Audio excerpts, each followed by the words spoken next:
विठ्ठल सहकारी साखर कारखान्याचे चेअरमन अभिजित पाटील यांच्यासह संपूर्ण संचालक मंडळावर बँकेचे 189 कोटी रुपयांच्या कर्जाचे हप्ते न भरल्याप्रकरणी पंढरपूर शहर पोलीस ठाण्यात 420 व अन्य कलमांतर्गत गुन्हा दाखल करण्यात आलाय। यामुळे संपूर्ण सहकार क्षेत्र आणि पंढरपूर तालुक्यात खळबळ उडाली आहे। विठ्ठल सहकारी साखर कारखान्याचे 31/12/2023 अखेर मुद्दल आणि व्याज धरून 430 कोटी रुपयांची कर्ज आहे। गळीत हंगाम 2022-23 आणि 2023-24 मध्ये उत्पादित केलेल्या साखर व इतर पदार्थांपासून उत्पन्नापैकी बँकेचे धोरण व अटीनुसार कर्ज खाती 189 कोटी कर्ज भरणे असताना सदर रकमेचा व्यवहारात वापरात विश्वासघात केले आहे, तसेच बँकेची फसवणूक केली आहे। म्हणून विठ्ठल सहकारी साखर कारखान्याचे चेअरमन अभिजित पाटील यांच्यासह संपूर्ण संचालक मंडळावर 420चा गुन्हा आहे। अभिजित पाटील यांच्याकडे कारखाना येण्यापूर्वी विठ्ठल सहकारी साखर कारखान्यावर कर्ज घेण्यात आलं होतं। अभिजित पाटील यांच्या संचालक मंडळाने एकही रुपया कर्ज घेतलेले नसल्याचे अभिजित पाटील यांनी पत्रकार परिषद घेऊन जाहीर केले होते। भगीरथ भालके यांच्या काळात साखर कारखाना हा 2 वेळा बंद ठेवावा लागला होता। कारखान्यावर जप्तीची नोटीस देखील बजावण्यात आली होती। मात्र अभिजित पाटील यांच्याकडे कारखाना आल्यानंतर सलग 2 वर्ष चांगल्या पद्धतीने गाळप केले आहे। शेतकऱ्यांच्या ऊसाचे बिल त्यांनी दिले आहेत। असे असताना देखील अभिजित पाटील सहसंचालकांवर गुन्हा दाखल झालेला आहे। खरं तर यामध्ये बँकेनं चौकशी करावी म्हणून त्या ठिकाणी अर्ज केला आहे।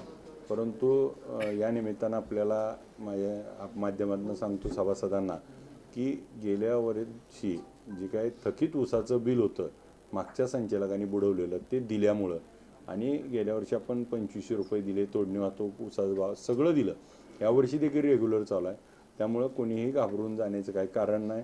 नियतीनं प्रामाणिकपणे आम्ही काम करतोय, यातला 1 रुपयाही कुठं गेलेला नाही। जे येतं आहे ती शेतकरी आणि सभासद, तोडणी वाहतूकदार, कामगार आणि उर्वरित सगळे बँकेला जाते। त्यामुळं कसलीही आपल्याला काळजी नाही। त्यामुळे सभासदांनी बिनधास्तपणे राहावं। ज्या विश्वासाने त्या ठिकाणी निवडून दिले त्या विश्वासाला तडा जाऊ देणार नाही, एवढंच आपल्या सगळ्याच्या माध्यमातून मी सभासदांना आव्हान करतो। कारखान्याची जी तोडणी वाहतूक ॲडव्हान्स 109 कोटीचा आपण मागे पण उल्लेख केला होता, जे काही इतर कारखाने आणि सभासदांकडे किंवा वाहतूकदारांकडे ॲडव्हान्स असतील त्याची रिकव्हरी कुठपर्यंत आली, त्यातून आपण बरंचसं कर्ज रिकव्हर करू शकतो। त्या माध्यमातून बऱ्याच सगळ्यांना खातेदारांना त्या ठिकाणी कर्जाच्या पैसे असलेले त्या सगळ्यांना नोटिसा दिल्यात आणि त्या ठिकाणी सगळ्यांकडनं वसुलीसाठी मागणी करतोय।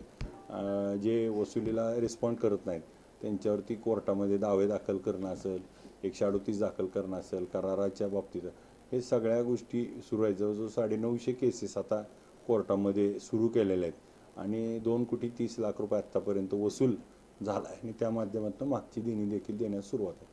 तुमचं राजकीय जी घोडदौड चालू आहे त्याला कुठेतरी खीळ घालण्याचा हा प्रकार आहे असं वाटतं का? ज्यावेळेस एखादा योद्धा थांबत नाही किंवा त्याला अडवण्याचं काम होतं आहे त्यावेळेस त्याला बदनाम केल्याचं काम केलं जातं, आपण आजपर्यंतच्या काळात बघत आलो आहे।